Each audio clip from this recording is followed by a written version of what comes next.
Hey guys, welcome back. Oh man, whew. I'm tired.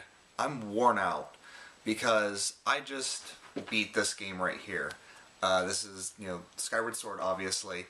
It is, let me see here, 3:11 a.m. on December 14th. So I don't know when this is going to go up, but I wanted to put that, on there just so you guys know what day it is. And finally just beat this game.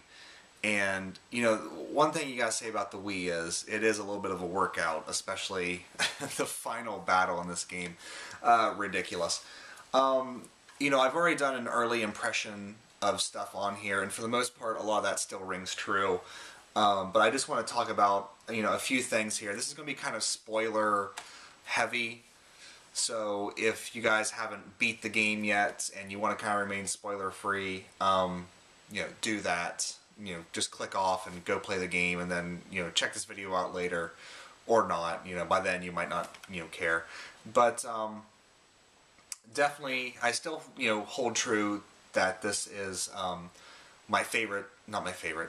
My favorite Zelda is Link to the Past. Sorry guys, I am tired. But it is the best Zelda that's come out here in recent memory. I only have a few small gripes with it. One was early on, and I kind of forgot to mention this in the earlier video.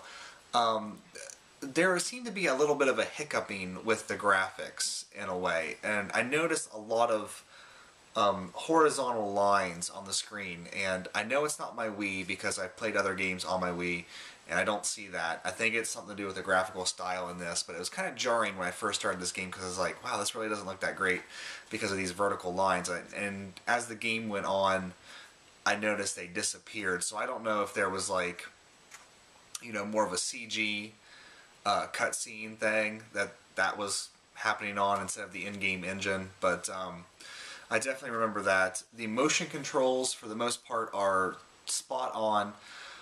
The only thing I'm going to tell you about it is practice that thrust, the forward thrust, shield bashing and thrust, because when you get to that final battle, my shoulder actually hurts a little bit from trying to make Link thrust, because you have to, with Girinham, or Girinham, however you say his name, you have to shield bash one of his attacks and then quickly try to thrust this diamond that's in his chest, and it's, oh man, that was frustrating. And actually, fighting Girinham was harder than fighting Demise himself.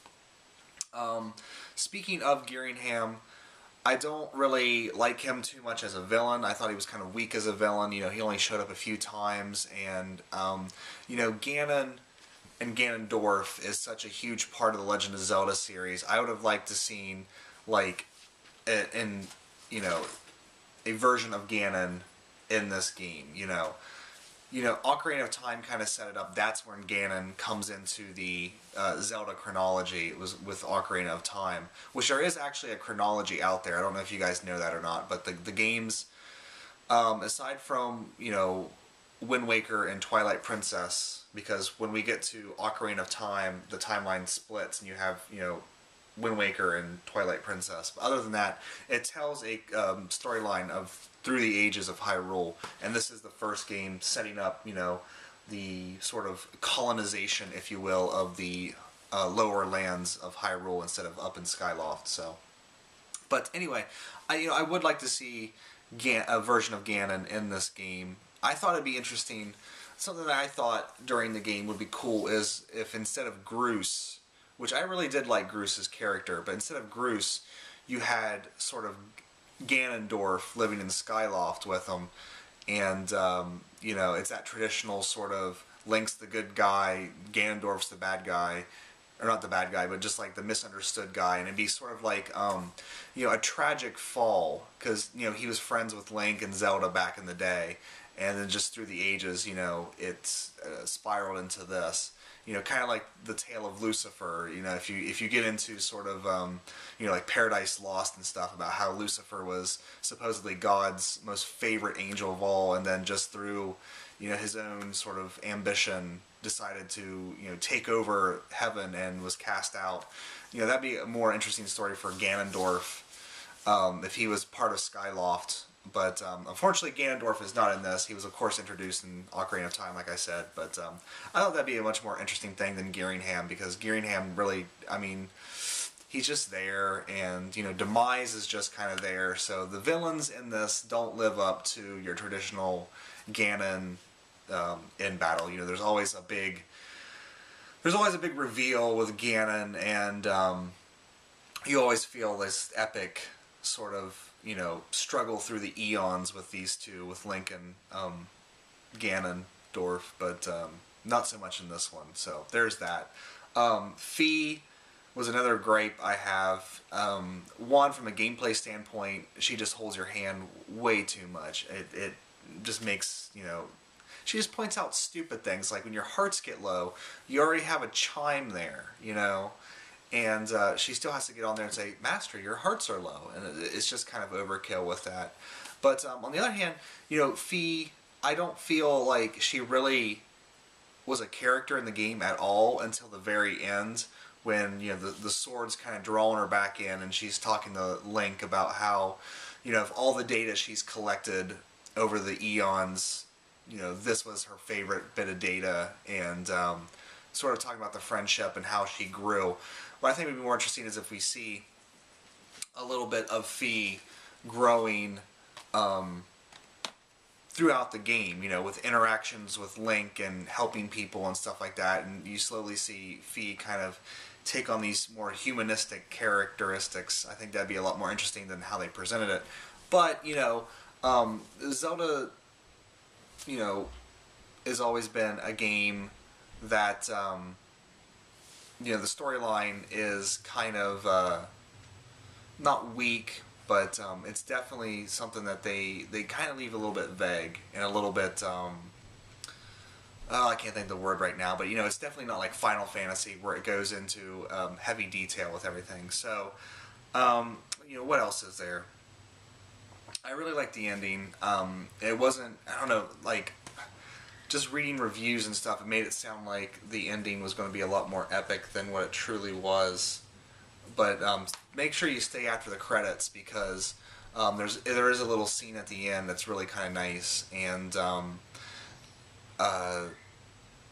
there's a hero mode, you know, like a new game plus thing for you guys to play. So if you want to do that, though, it makes you delete your original save.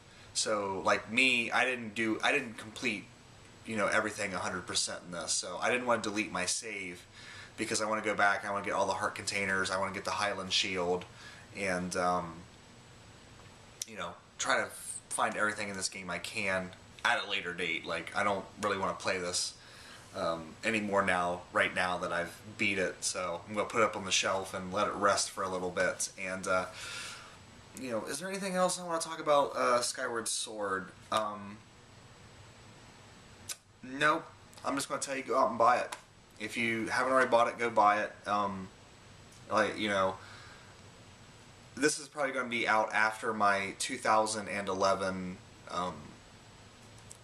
games of the year. God, I gotta go to bed. But you know, like I said, you know, this is worth buying a Wii for. Definitely check into it, and you know.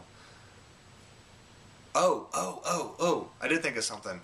There is a really cool moment at the end where you know, the Triforce and the Master Sword finally rest in the sacred realm, or not the sacred realm, the sealed grounds, and the original Legend of Zelda music starts playing, and it is just kind of a cool little homage scene. So you know, definitely let me know what you guys think about this as soon as you beat it.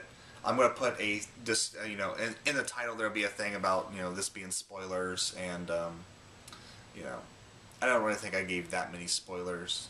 But, oh, another thing, you know, these games always kind of flirt with Zelda and Link having a romance. And this is the first game where I really feel like they had a really kind of, you know, real budding romance. You know, Ocarina of Time kind of makes it sound like they're brother and sister in a way. And I think there's a line in Link to the Past, too, where it's like, Zelda's your... and ... and they never really finish that line.